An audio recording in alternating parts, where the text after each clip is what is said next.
Muito obrigado. Antes de mais, agradecer à Passive House pelo convite que endereçou à Associação Nacional de Coberturas Verdes e dizer-vos que é com muito gosto que estou cá hoje para partilhar algumas ideias convosco. Dizer-vos também que, por natureza, sou um otimista. Eu acho que todos que estamos aqui e que trabalhamos nesta área dos edifícios que devem ser de presente, mas muitas vezes falo deles como futuro, somos todos otimistas, mas também uma coisa, que para ser otimista é preciso perceber o problema e vislumbrar soluções para esses mesmos problemas, senão somos irrealistas e não somos otimistas. Para vos introduzir um pouco este tema que vos trago hoje, eu gostava de fazer um pouco um zoom out e depois então aterramos nas coberturas verdes e se calhar começando com estas imagens do primeiro Blade Runner, que é um filme que eu particularmente gosto, é um filme de 1982, e nestas imagens que vamos ver, o Ridley Scott imaginou a cidade de Los Angeles em 2019, ou seja, no ano que nós estamos a viver, que agora está a terminar. Para ele, Los Angeles em 2019 seria qualquer coisa como estas imagens que eu retirei do filme. E aquilo que nós vemos, se calhar saltamos agora para imagens da realidade, pensando em megas cidades como Los Angeles, se calhar ultrapassa um bocadinho, só não temos os carros a voar, como ele imaginou, ou se calhar já temos, mas não são disponíveis, e o que vemos de facto é que estas megacidades basicamente têm aquela densidade que ele imaginava e muitas vezes de facto ultrapassam essa mesma densidade. E basicamente o problema que nós temos aqui também para resolver prende-se um pouco com isto com problemas de demografia também, ou seja, nós vamos ter dentro em breve 70 e quase 75% da população do mundo a viver nas cidades, temos todos os dias mais de 240 mil pessoas, o que significa que todos os anos que nós trabalhamos e nas oportunidades que temos de projeto, mas pensando a nível anual, nós temos mais que 8 Portugais todos os dias, todos os anos, e se juntássemos estas 240 mil pessoas mais que temos todos os dias no mundo, entre aquelas que morrem e aquelas que nascem, nós poderíamos todos os dias criar uma cidade maior que Cascais ou uma cidade de dimensão aproximada do Porto. O Porto neste momento tem um bocadinho menos de 240 mil habitantes, maior certamente que Coimbra, e estaria a acontecer todos os dias. E, portanto, o que está a acontecer é que as cidades vão crescendo e os recursos que nós temos, nomeadamente os recursos naturais que nós temos no mundo, como todos sabemos, são claramente finitos. Aquilo que não queremos atingir em Portugal, e obviamente que este crescimento destas cidades prende-se muito com o momento em termos económicos de crescimento que cada zona do mundo está a viver, mas não queremos, obviamente, chegar a este tipo de modo de vida e aquilo que temos a certeza é que as cidades vão crescendo e, ao crescerem, infelizmente, como esta imagem de Xangai, vão expulsando aquilo que são os espaços naturais, não percebendo que nós estamos claramente dependentes desses mesmos espaços naturais. Estes fenómenos são, de facto, muito rápidos. Aqui vemos para a mesma cidade de Xangai, em 20 anos, a cidade ainda tinha alguns locais da baixa da cidade com zonas de vegetação e, de repente, essa vegetação desapareceu completamente. E, portanto, temos, infelizmente, esse tipo de modelo de crescimento das cidades. Felizmente que vemos aqui, e estão aqui muitos players desta área, uma oportunidade enorme neste tema da construção sustentável, uma casa ecológica, enfim. E o que começamos a ver é que, muitas vezes, embora a tecnologia vá avançando, há sempre o verde, vai sempre buscar o verde, nem que seja para a cor das luvas, para apresentar este tipo de soluções. E esse verde vai-se buscar, de facto, à vegetação. E aqui começamos a aterrar na oportunidade que as coberturas dos edifícios trazem. A vegetação são o nosso principal fornecedor de oxigênio. A vegetação está intimamente ligada às questões da água potável, e lembro que só temos 1% da água do mundo que é potável, e claramente são espaços promotores da biodiversidade, da qual nós totalmente dependemos enquanto raça neste planeta. E também não percebemos porquê. Nós, de facto, gostamos da vegetação, de uma maneira geral. Eu, enfim, não conheço pessoas que escolham uma rotunda ou um separador central de uma autoestrada para fazer um piquenique. Acho que todos nós escolhemos um parque, escolhemos um jardim, gostamos, de facto, de estar próximos dessa vegetação. embora estas imagens pareçam de um parque, não são, de facto são de uma fábrica de embalar saladas que tem uma grande cobertura verde, com mais de 11 mil metros quadrados. Estamos a falar de uma fábrica, portanto não fizeram isto com certeza apenas para ser bonito, mas muito relacionado com a estratégia de poupança de energia, de conforto térmico destas instalações. Então, por que é que se fala tanto de coberturas verdes hoje em dia? Embora não seja um tema nada novo, lembro que a primeira terá sido os Jardins Suspensos da Babilónia, a primeira referência que temos, e, portanto, estamos a falar de coisas muito antigas, mesmo em Portugal, as mais antigas que temos têm mais de 100 anos, portanto, também não estamos em Portugal a falar de nada de novo, mas isto insere-se hoje nos conceitos das Nature-Based Solutions, dos serviços ecossistémicos, das infraestruturas verdes que podemos ter na cidade, que nos trazem benefícios públicos e privados. Claro que se fizermos na nossa casa vamos ter benefícios que são só nossos, mas também estamos a produzir benefícios para os outros, que não são só para nós. Desde logo, há um benefício público, que seja o aumento da área verde em contexto urbano, enfim, que será interessante, mas quanto a mim não tão importante.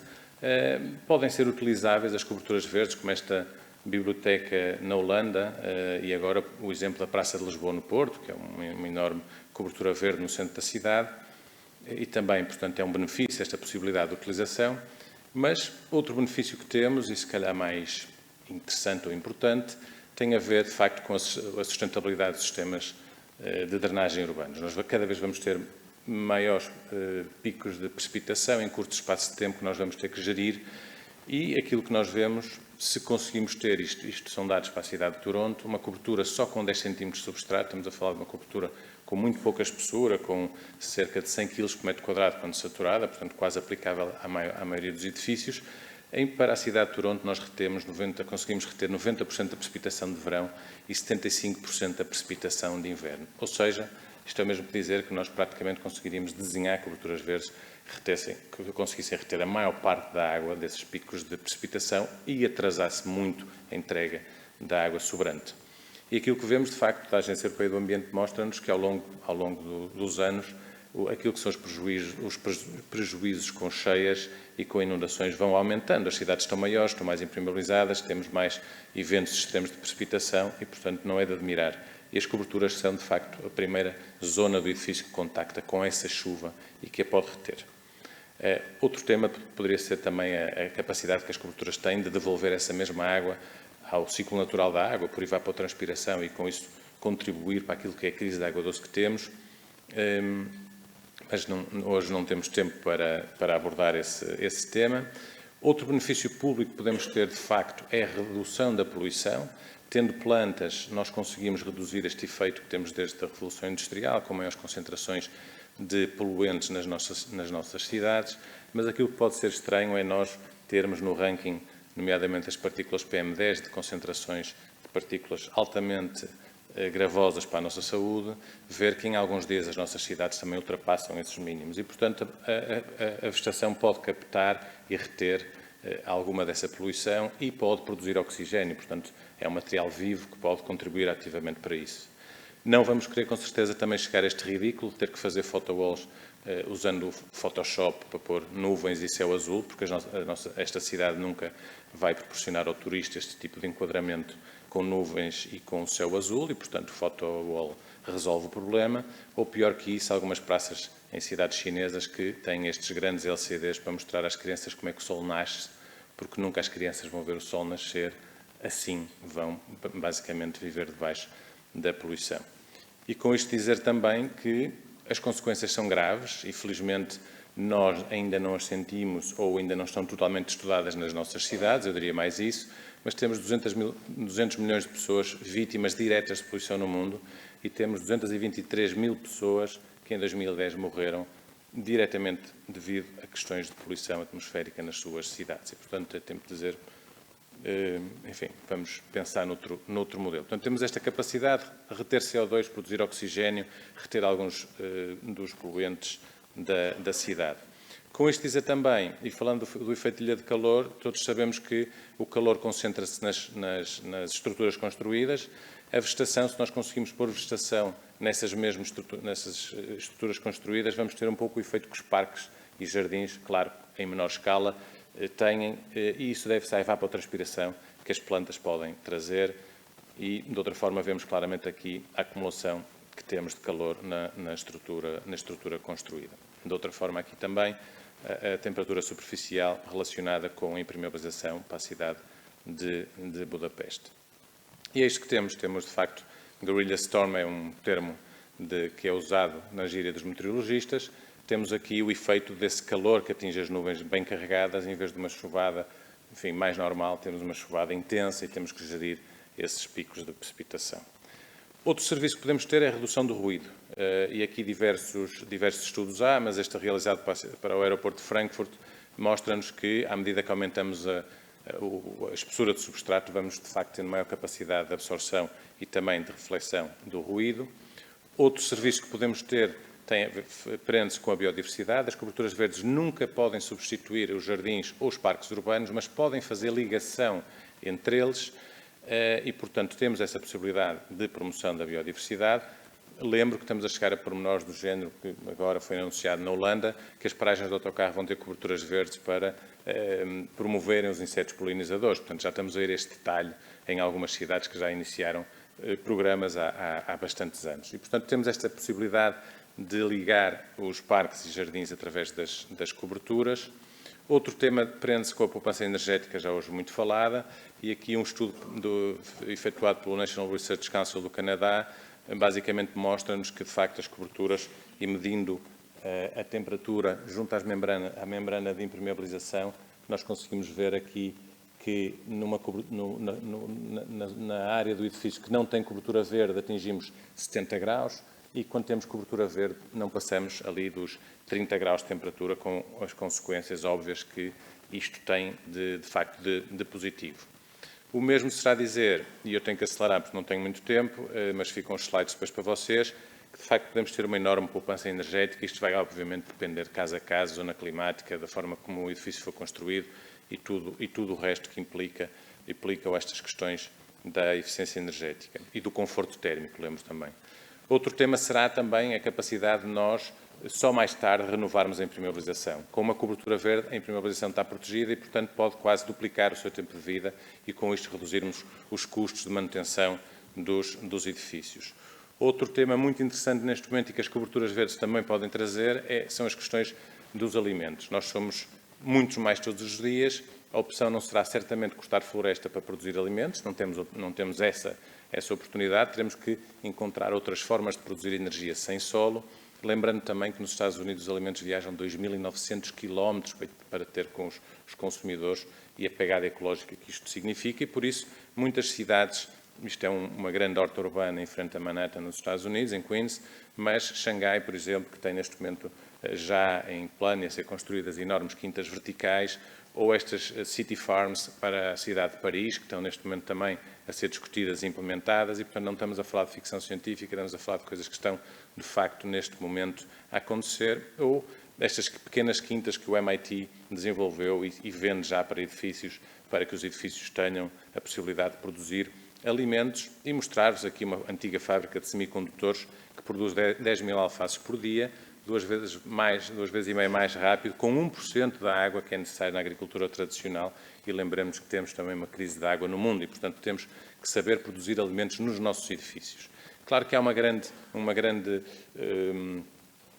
área de negócio neste momento também, portanto, é uma oportunidade em termos de negócio e também, estávamos há pouco a falar disto, outro benefício que podemos ter é a valorização imobiliária. Já temos operadores imobiliários que estão neste momento a utilizar as coberturas para valorizarem os seus edifícios e lembramos também dos rooftop bars, que agora aparecem um pouco por todo lado, que no fundo é uma outra forma de dizer o que acabo de dizer.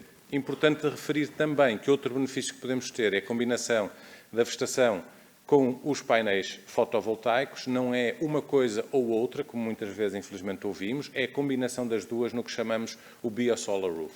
Qual é a vantagem? Nós sabemos que os painéis fotovoltaicos, a partir de uma determinada temperatura ambiente, à volta dos 25, 26 graus, perdem rendimento e se tivermos então plantações baixas que não produzam sombra, vamos ter a possibilidade de, através da evapotranspiração, baixar esta temperatura ambiente do painel solar. Há muitos benefícios Outros benefícios públicos e privados têm a ver com a redução de taxas. Há governos que incentivam diretamente a instalação, pagando.